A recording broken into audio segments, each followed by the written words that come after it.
Good morning, everyone. Hopefully you can all hear me okay.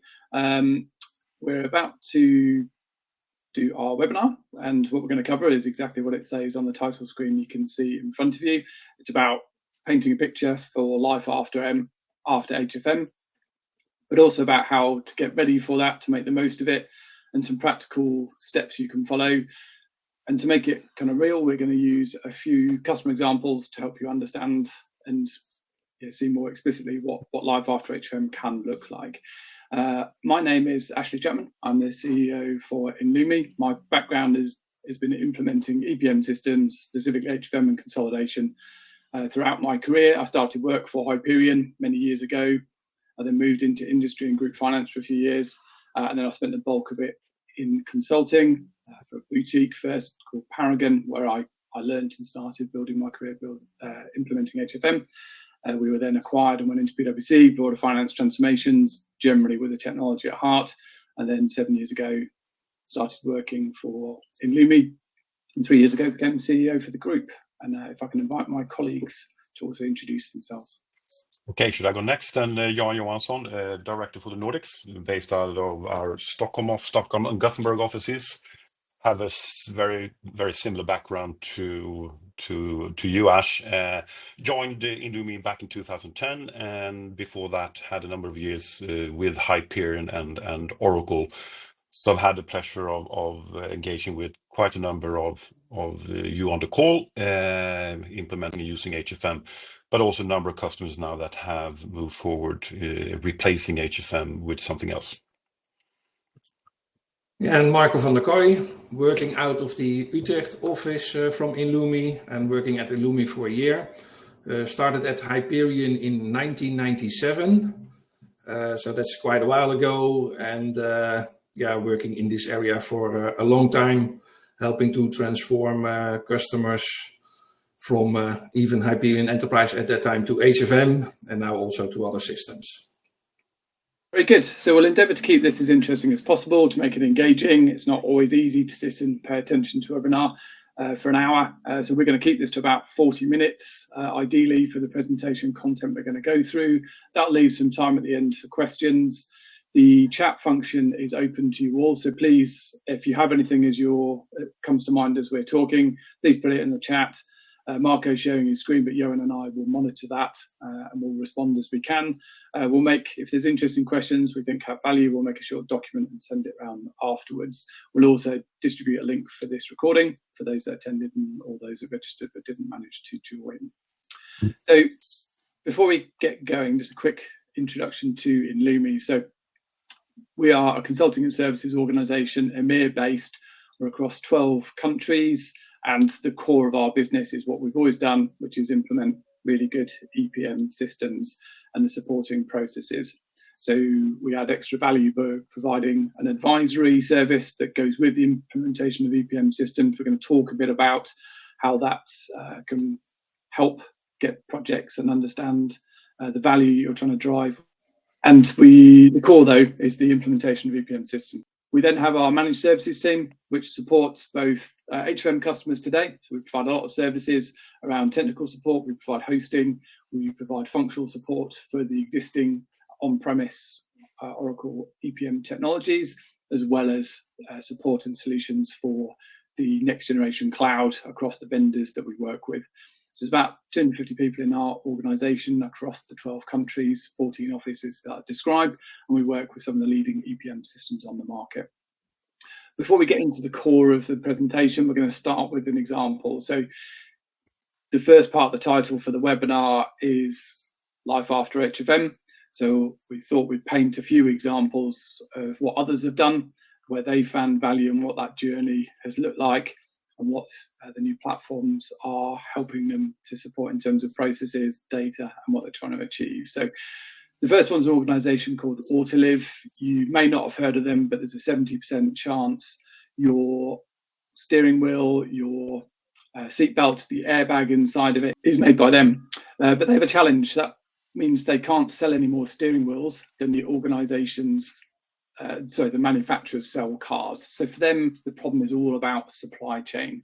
So if we go on to the next one, what they're trying to do is try and add value to the organization by answering some pretty difficult questions, which is, should they make something or should they buy something? Should they buy it? What's the total cost of ownership for the different methods they have available to them? How do they optimize that supply chain? Which products or processes drive the most variance in profitability, positive or negative? What's the impact of starting or ending a production line? All of these things are about trying to improve the performance of the business, because it's not a problem that's going to be solved via marketing. But they have another challenge. If we go to the next slide, their architecture and landscape is pretty complicated. They have a lot of different systems that support the processes that they need and the flow of data they need to be able to answer the questions that are on the previous slide. It takes a long time to push the data through. They lose granularity when it goes through.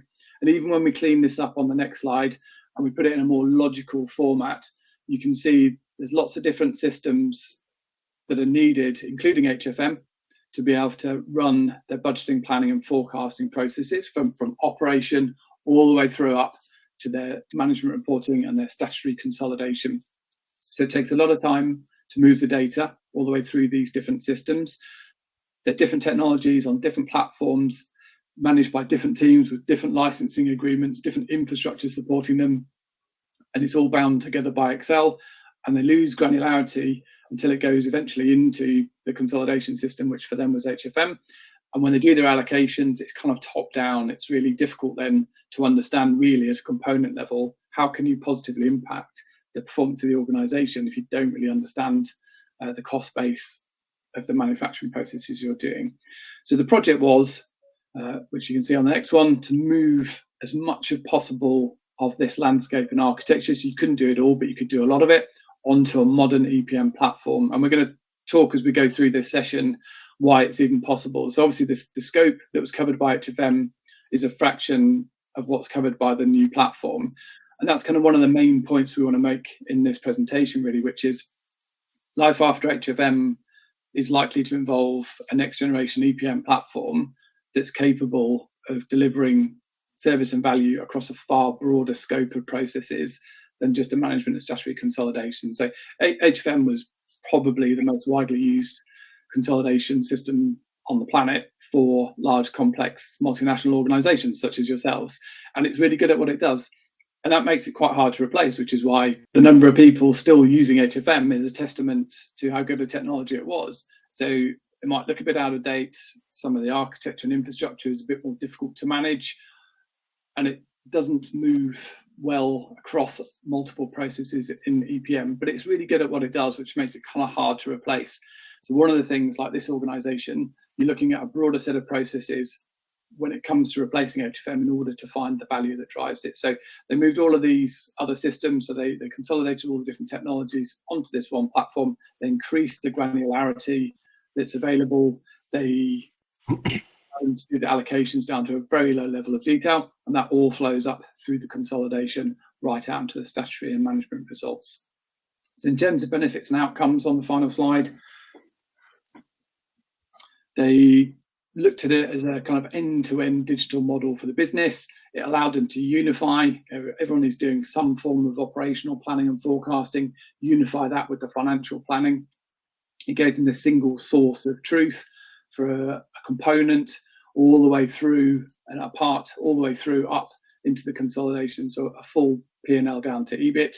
They were able to then move the whole business, all different parts of the organization, onto a rolling forecast at the same level of detail, same level of frequency. And that gave them the slice and dice, the analysis capability to be able to then add value to the business by understanding the full supply chain. Yeah, so I have to talk about Oracle HFM, Hyperion Financial Management. As mentioned by Ash, it's still a great system. It does what it needs to do in the consolidation and financial reporting area. And yeah, I've supported many customers going from enterprise to HFM, and at that time that was also however, it's still supported by Oracle. When you have a premier support, then it will be at least available till 2035, which is quite a long time. So there's no rush for you in order to change. However, what we have seen is, as like with the Autoliv case, is that requirements can change, which means that there can be a reason to go from, let's say, solely the consolidation and financial reporting system towards more of a platform that includes much more. And here are some of the reasons we have seen with companies over time that they wanted to move to another system. And also the requirements are still changing because there are some key trends that are drivers for change for companies nowadays anyways. So what are these drivers for change?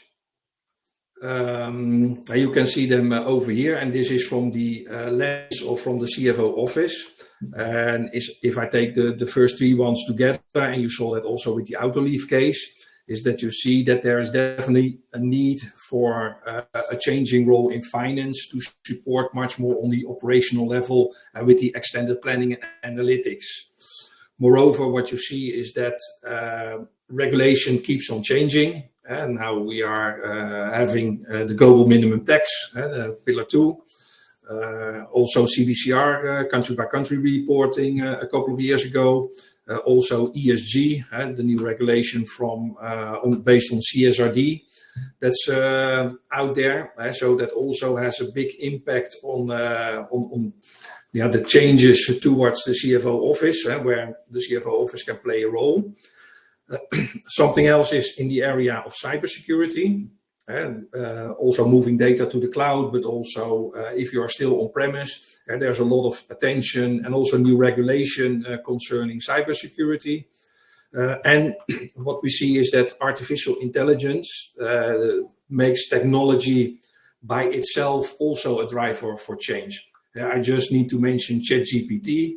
And for those who have children at school, they can see immediately what the impact is of how they are using it for all kind of things they need to do for school.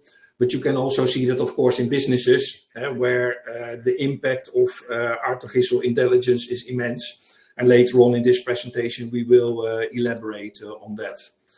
Some other, and that's also impacting the way how we work. So that's also one of the key trends. And still, what's very important is about talent management, skill development of people. But also what I heard from some companies is that, I'm working with my current technology, but the people I have, they want to be challenged. They want to use all kind of new things. So to keep them engaged, it's also important to make sure that you can step up towards a modern system in order to keep your people on board. What the impact of these key trends is that what we overall see is that the responsibilities continue to expand in the CFO office. So here is just an overview of all the activities that are taking place based on the processes, but also with the associated systems. And what we can even see is for some industries like financial services, there's even much more to comply with. If we talk about Solvency II for insurance companies or the Basel regulation for banks. And in the past, we have also seen with lease accounting, revenue recognition, if you're reporting IFRS, that there are still new upcoming requirements. And the big question with this is, how can you keep this simple? In order to make sure that the processes are not becoming too complex, but also your system landscape is not becoming too complex. So there is a very important decision you need to take. So with that in mind, if you have sorted out what your requirements are today and also looking ahead what is coming, and go then to market and look at technology solutions that can support the next step after HFM. There are a couple of themes. What we've shared here are the number of researchers out in the market that will provide you with rankings, important information or capabilities for a number of vendors. But there are a couple of themes that we believe are very important to consider. And we've already mentioned it a couple of times. But looking at these, there are niche, I would say, single purpose process vendors focusing on one part of the puzzle. But there is also then a number of vendors that you will cover all your needs with the financial close and consolidation, but also the FP&A area. And then we label them to be platform vendors. There are a couple of considerations when you build up your solution architecture for the future, then that will make a difference. How are you going to source data? Can you source data once and use it for multiple purposes? How will you be able to keep things in sync, meaning data transferred between processes and the need for manual intervention to make things work, or can that be automated or integrated? And how you do manage master data changes over time. If you have several different applications, there will always be a challenge in data sourcing, master data updates, moving data between applications. But with a platform, you do have different possibilities to simplify and automate things.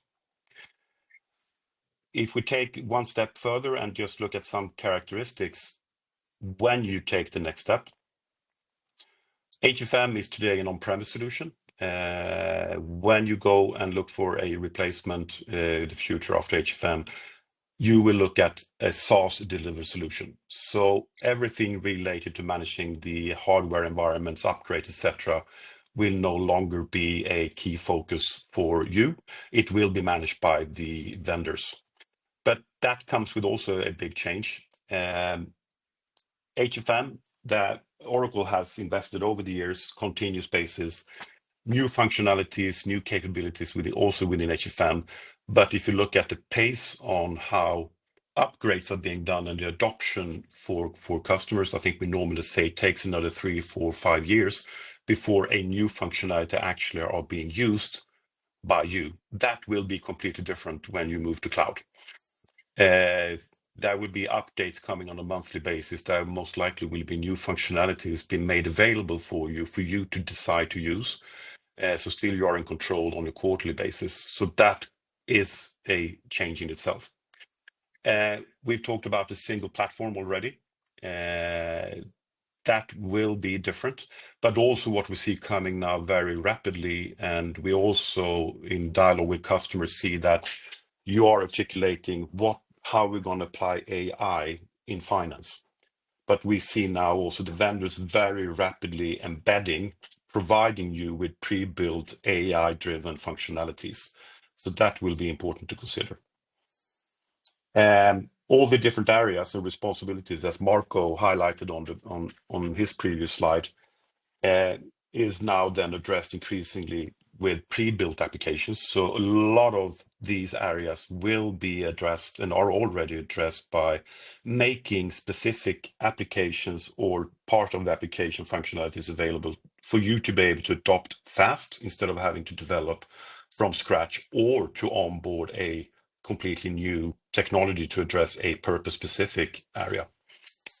And automation is one of the key themes that we also see enabling you to automate tasks and processes to a larger extent. And the last one, looking back to what Ash started off with the Autoliv case story, the possibility to manage a much higher volume of data. So that in combination with the platform capabilities means that you can now start to integrate across the organization processes from the top all the way down to very operational planning and reporting and analysis. That was not possible with HFM. I always like this slide. It's really simple, but I think in a nutshell, this is what the next generation means. It's about reducing the cost of ownership, finding more of the problem to be owned by vendors. So that's a lot of what SaaS is about. They're looking after, as Johan said, the infrastructure that you had to take care of and be responsible for, which comes with all of the upgrades. They provide platforms that allow you to take advantage of pre-built applications. That's not just about speed of deployment. Again, I think it's about complexity of ownership, therefore reducing the complexity of ownership. So more of the problem being owned by other vendors, being able to do more with the same technology. So it's simpler to support because you don't have to manage lots of different vendor agreements across different technologies for different processes. And you can have one central team that understands how to get the most out of one platform, one technology. And then the data point is, it's not necessarily about covering operational processes. Not everyone does that, but the volume of data that you can handle is totally different because of the power of cloud, and that allows you to add more value to the organization in different ways. So again, this is about taking a step back, understanding the different opportunities for value as an organization, and then using that to help inform your selection when you look at the market. Thank you, Ash. And then just summarizing some observations or key considerations, how a shift will then impact you as a company, your organization. So this is more highlighting things that need to be discussed. It need to be thought through, because there will be changes. So the first one, looking at your competence development, your colleagues for the future. What will it mean for you working in finance? And what new competences will be required? There will be a change, so this needs to be proactively thought about and managed. Technology is, in this context, a catalyst for change, so it can help the change process. Well, I think the main point that I always talk about with this one and that, Johan, is that technology is really important, but it's not the only thing that matters. It's a great catalyst for change, but you need to consider other dimensions to drive the most value. So what's the flow of information across the organization, and therefore what is finance's role in that? Can you look at more processes? Again, not just the core financial planning, but is it of value to connect to some parts or all of the operational planning and forecasting? And then what does it mean from a people perspective? So how are you trying to manage talent? How are you trying to get the most out of the time they have available in the day and the contribution they want to make to the organization? And I think what's also important to highlight with this slide is that you see the acting as a broker of information, and with a platform that supports finance in the first place for all kind of reporting and analysis, but now also with the upcoming tax reporting, ESG reporting, we are talking about often the same data points, obviously not all of them, but we are also talking about using the same kind of information, data points in the various processes. And then also it is the same kind of process, because also for tax reporting, everything needs to be audited. For ESG, everything needs to be audited. So there will be an auditor at the end who will look at it. And these kind of systems are pre-built or purposely built for that in order to accommodate that process. Then finance is not always the owner of the information, but at least with a modern platform, they can be the data steward. So they are the stewards of the data, although the ownership lies with others, but at least you can leverage what's already out there. So, personally, we worked with and supporting in the selection process. If you just go back a year, 2 years, one topic that was not part of the selection criteria, we can argue, was AI, machine learning. But we now see this changing very rapidly, and we see that both from your side as current users of HFM looking into what to do next, but also how the different vendors, the different technologies are now starting to embed and apply AI. There are a couple of themes that you can see driving this from research. And to begin with, which we think is kind of natural, the initial focus will be on efficiencies. How can we work more effectively? How can we run processes faster? How can we save costs? But you also see early now adoptions on, and also looking for the new capabilities in terms of forecasting, using generative AI to be able to produce analysis, disclosures, narratives, etc., etc. The key message and observation from us is that things are happening now very, very, very fast. And it's going to be very interesting to see how this develops in the next coming years. If you click next, Marco, there's some more granular level details looking at what companies, there were some 180 companies being interviewed here. What areas do they believe there will be in AI adoption? And there are various areas, efficiency related, outlier detection, data validation areas, predictions, better forecasting, etc.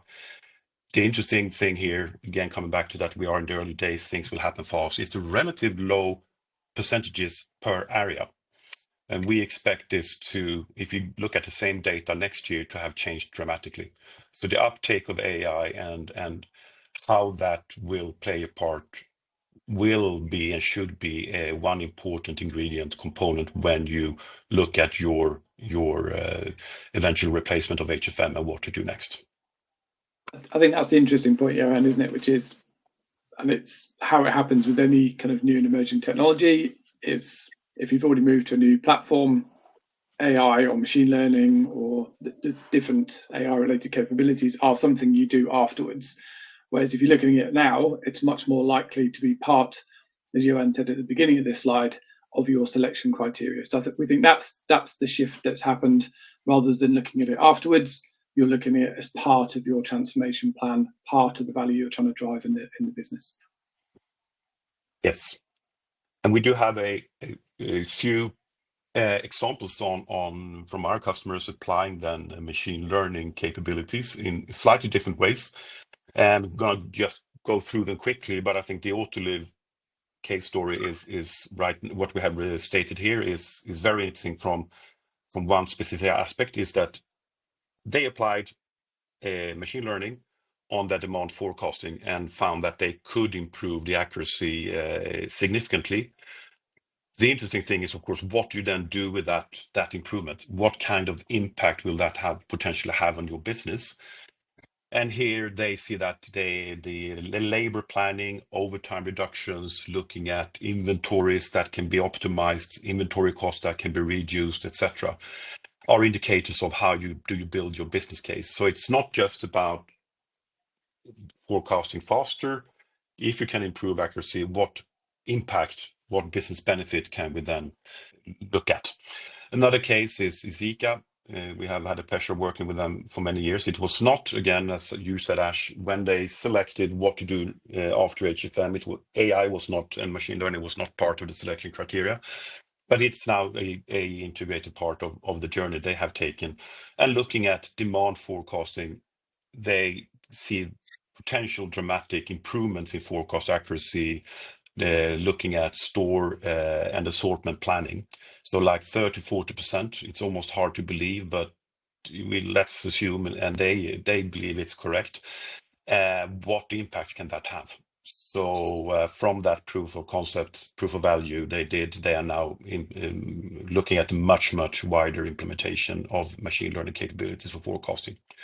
Some also in the Netherlands, one of the leading car dealers, use machine learning again for on the intercompany process, where they have huge intercompany invoices to be matched and can automate that process and speed up the financial close process. So this is just a different example. We're also now engaging with another global large international retailer, where machine learning is being applied on promotion planning and promotion results, which is the key theme for them to drive revenues and drive profitability. So very exciting early benefits being detected, and we see a lot more of these coming in the near future. Yeah, exactly, Johan. Because in the conversations I have with our customers, sometimes it comes up that, okay, we are thinking about applying artificial intelligence or specifically machine learning. However, we have some difficulties in identifying use cases for it. And that's also where we can come in with the experience we already have. We can definitely help you out in identifying use cases for it, where we can help you in order to increase efficiency and your productivity. So if we take a look at technology and we are taking a step back or go back into history, then you can see that there have been already multiple shifts in changes in technology. As I told you in the beginning, I've been around for a while, but not from the beginning. First, it was even also associated to the operating system used on computers. So it was first more MS-DOS based. Then Windows came up. So that was also a major shift. And then we are talking about the Hyperion Enterprise era.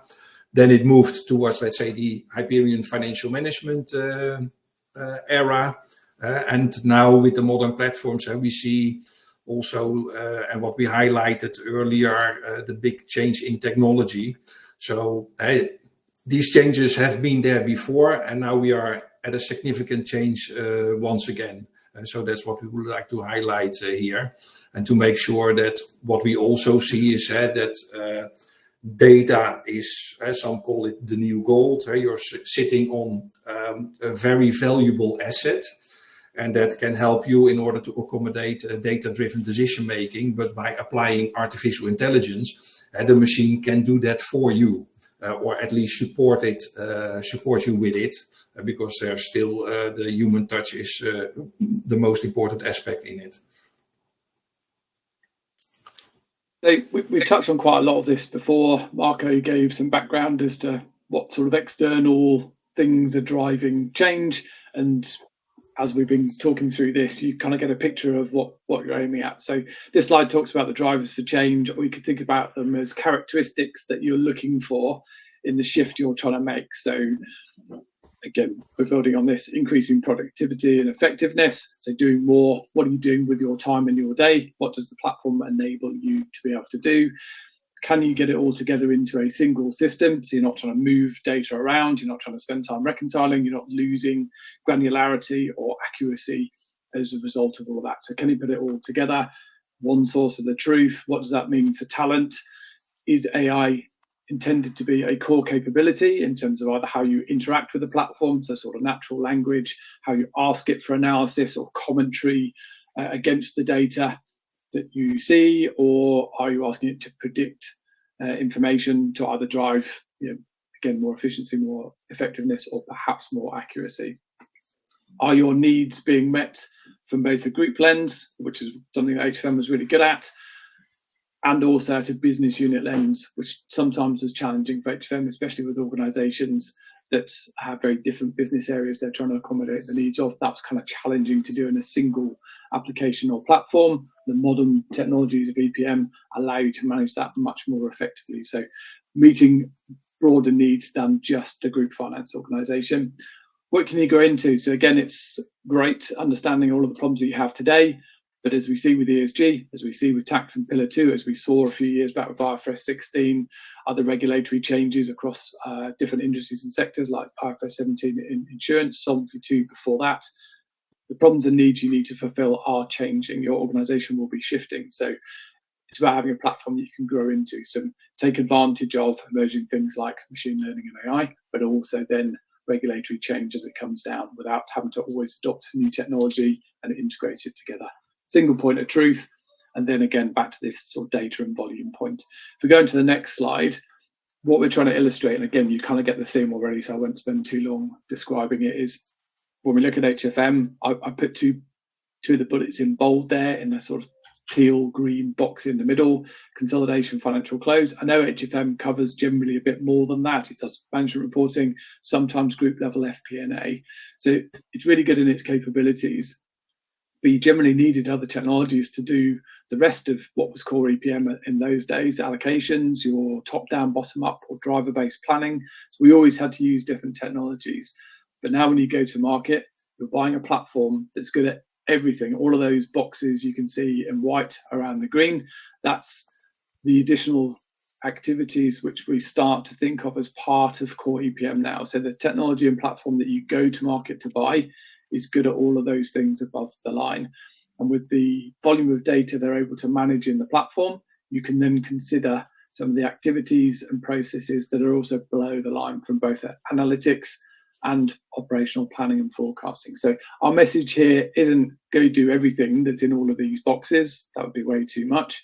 But the platforms you're going to market to buy are capable of all of them. So again, it's about, like the examples that we're sharing and are about to share, taking a step back, understanding what will drive value for you as an organisation, what others are doing in the market, and taking that to inform your decision about what a next generation platform could mean for your organisation and what scope will drive the most benefit for you over what time period. So how can you prepare for change? That's the next part of our this webinar. And in order to do so, there are quite some activities you can already do and which are independent of any software to use in the future. So we highlighted them here. I think it's important to compile, I call it a so-called dream team, which means that you are bringing together a number of key users who have knowledge about the business processes, about the financial processes, but also know quite some about IT and with data savviness. So they really know what value is there in the data. So that's really important when you get started to bring together the right people, because once you've done that, and you can highlight, take a look at, okay, what do we want to achieve, the scope and the planning. Before that, also about the project governance, how do you want to approach it, who is responsible for what, etc. Change management, of course, is a very important factor, also with how do you want to communicate. I will come back to that later on. The data is important. What I've seen in previous big transformations is that sometimes, especially at insurance companies at that time with Solvency II, they saw that as a great opportunity to identify a new data model first. And so it took some time to create a new data model. But once the data model was ready, that was also very helpful in selecting the new software, because that software needed to accommodate that. So that's also something you can do irrespective of what kind of software you are going to use. Then, of course, processes, especially the new to be state is important, because that will define how everything will be used in the systems, who have very powerful workflow capabilities nowadays. And then also you can prepare some things, the kind of reports you need, the KPIs and the calculations, and also to gather all the requirements beforehand. All these activities can be done irrespective of the software to select. And you can start with it directly. So that's something you can do already. But when you get started, then it's important to know where are you right now, and also what's your ambition. So where do you want to go to, and how big is the gap between that? And for that, we have created some kind of maturity model, which is also used for reflection. And what you can see over here, there are 4 items on the left: people, data, process, technologies. Then we have identified it by the state, maturity state, where you are: fragmented, connected, integrated, or intelligent. And it can be, if you start your reflection, that you are partially in connected, partially in integrated as of today. And also for your ambition, you don't need to go directly completely to the right. But you can see, okay, which items can we pick, which are important to us in order to make a next step. And often when I use this kind of model, it starts immediately a reflection, a conversation within the organization. Okay, this is where we are right now. That is where we want to go to. So based on that, we identify the gap and we can define a roadmap of how to get there. So this is also something that can be done beforehand. So, as Marco said, there's a structured approach that we follow with organisations, that we offer to you as either a framework to use or edit as you as makes sense for where you are and how you want to approach it as your organisations. 3 simple steps. The main objective with all of this, we think, again, I'm sort of saying points I've said before, it's about understanding what you want to achieve, what adds value for the budget you have available, which is your business case, how long that's going to take to deliver. That delivers the journey plan and the roadmap.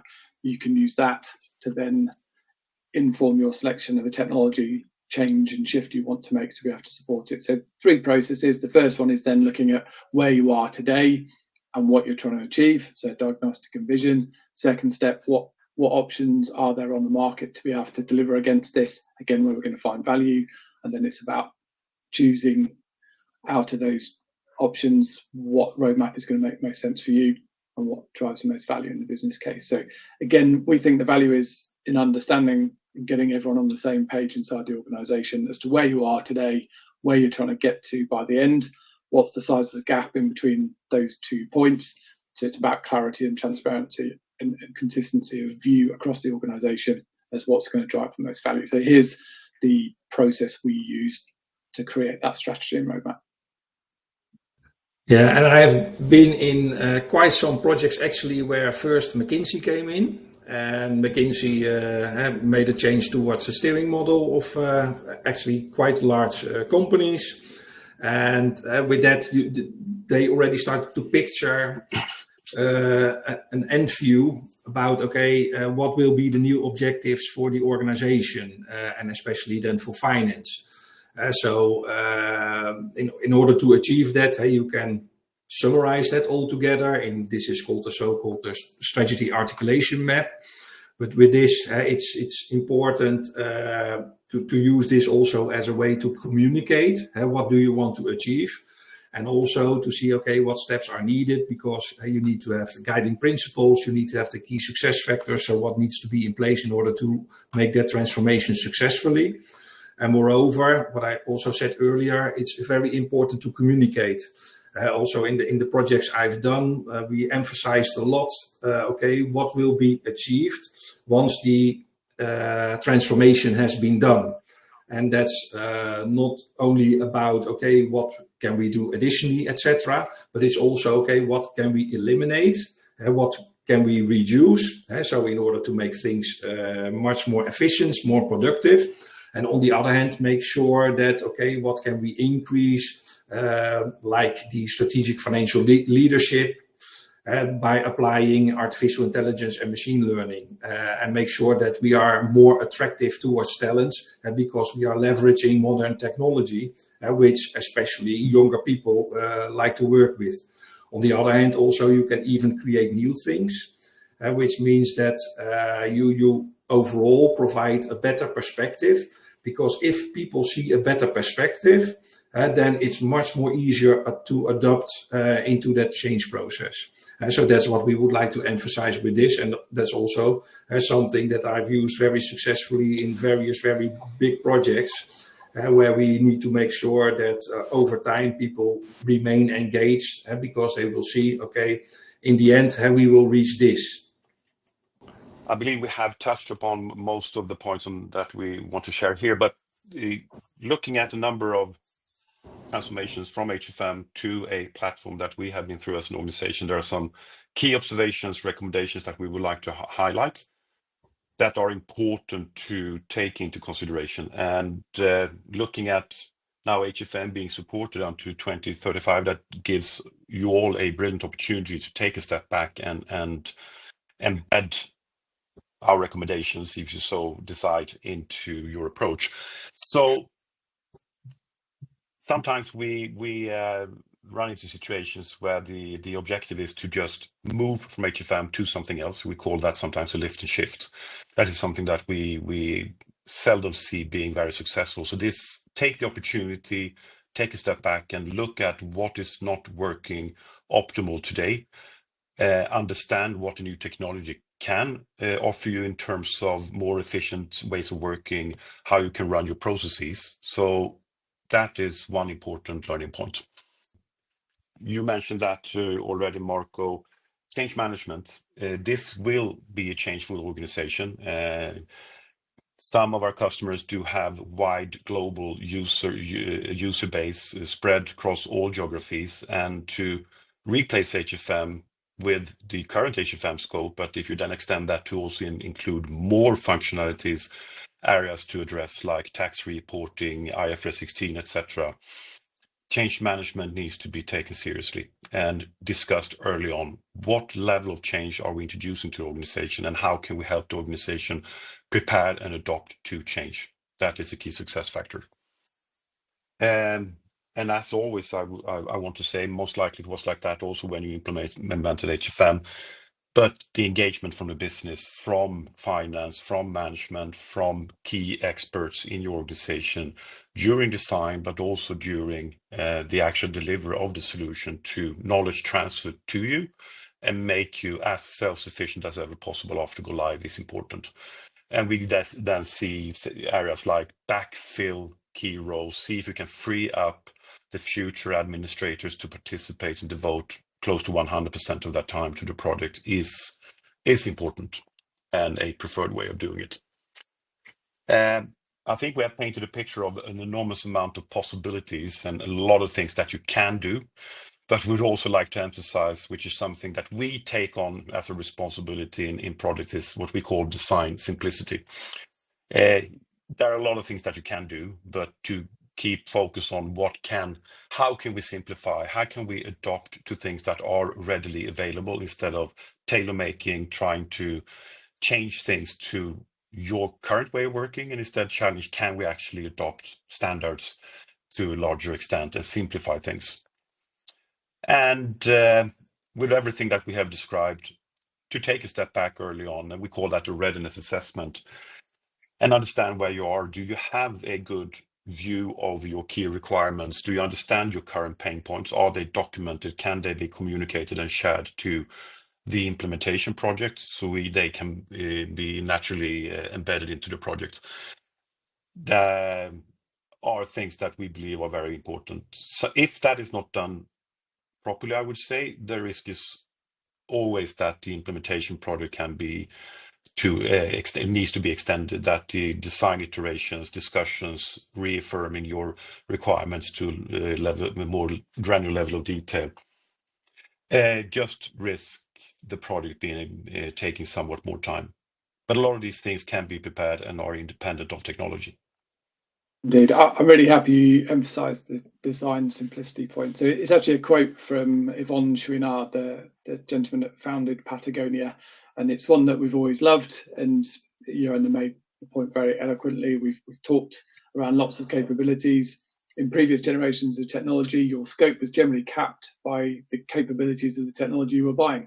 So it drew the lines for you. But if you take those lines away, if you're buying a solution that can do lots of different things now, where do you draw the line? Where do you stop? So we think it's really important that you consider this quite carefully, because the limit isn't really the technology, but there is a point where what you're trying to achieve becomes too complex to drive value, too complex to be able to then accommodate the changes and shifts your organization will go through across the next few years. So sometimes it's about what you don't do as much as it is about what you do. So want to round off with just take you through a journey we've had the pleasure to be part of.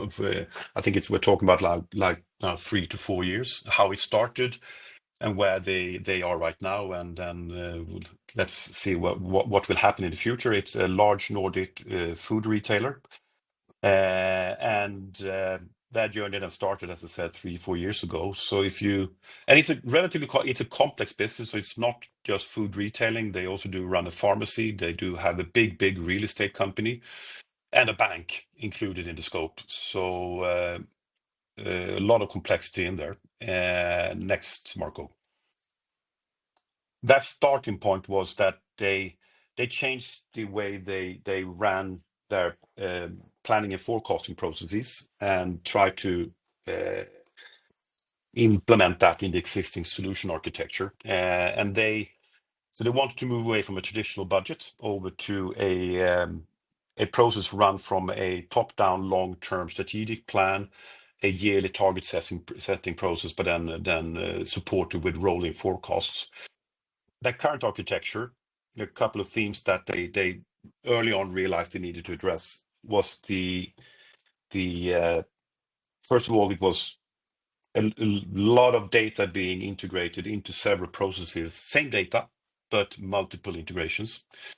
The classical example of having the actuals coming from like HFM, moving over to the planning solution to be able to produce the forecast, the forecast going back to HFM being consolidated. If you then add IFRS 16, you add the contracts, etc. You had a complex architecture that required a lot of manual intervention, reconciling and moving and remapping data all the time. And the shift they wanted to make was to simplify that, but also reduce the cost of ownership for running that architecture. If you move next, you pick up the question there, Ash. I focus on.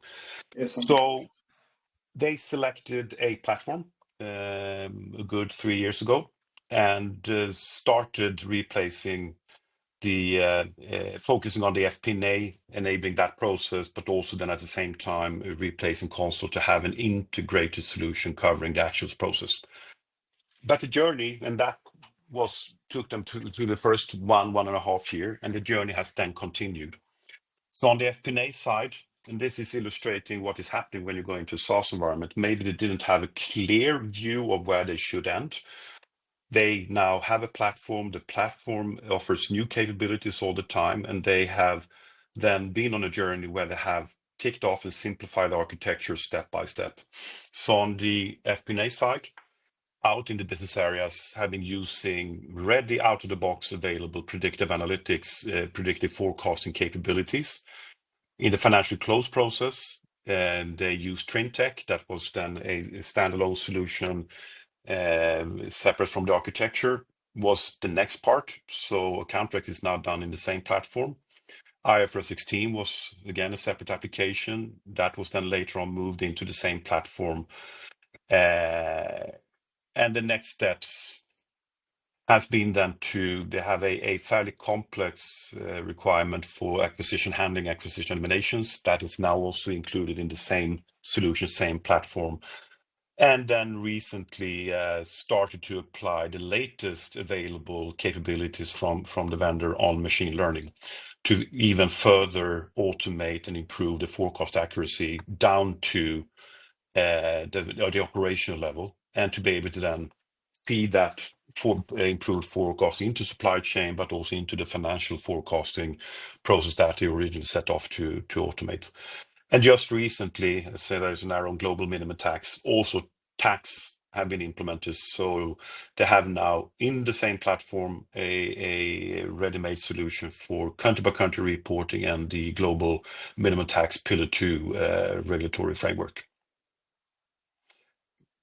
And as I said, this was not a journey they designed from the very beginning. They had an idea of what they want to achieve, but then things have evolved. So I think this also illustrates what the journey in the future also will look like, because things will keep on developing. But it was important from the start to have a view of a number of strategic objectives that they want to achieve guiding this journey. Right, final slide now, slightly longer than I promised in my estimate at the beginning. Sorry for that, but hopefully it's been engaging and interesting. We will send out, if you hit down one more time, Marco, we will send out a cleaned up version of this recording. The sort of final messages for me are, if you think about your organization across the next 5 years, what's the contributions? Here's a bit of homework for you. What's the contribution that you think your team or the technology and platform you look after can make to best serve the organization across that time period? You know, is it a growth journey, acquisition journey that the organization is going to go on, or some other evolution that's going to happen to it? So what's the contribution you can make? And then something else about timeline. So this presentation wasn't about saying, quick, get off HFM, you need to be off in the next 5 minutes. These things need to be planned and happen over time. So you do have a nice horizon in terms of support for the platform that's there. We talked about a few times, HFM, it's great technology for what it is supposed to do. It's brilliant. But there are more advantages you can find. There are more value you can drive from the business case if you take a step back and you look at other processes and about integrating and bringing them together, and you can support it in a more modern way. And our view is it's better to control your exit and change from any platform onto another, rather than be pushed because of a timeline or a support agreement and contract, or versions of infrastructure or other challenges that happen when technology becomes towards the end of its life. So our view is it's best to approach these in a logical way and a timeline of your own choice. We offer, there's 2 suggested next steps that are practical. We do an inspiration session, which is a version of this that helps provide more examples of what others have done, a deeper look at where the market is in terms of technology, what they're all really good at, how they compare, and again, a bit more of a practical workshop approach to a strategy and roadmap exercise, again, to provide some inspiration for a business case process you can go on. There are offers to you. Please drop us a line if they would be of interest. We'll send out the recording cleaned up, as I said, afterwards. And thank you very much all for dialing in.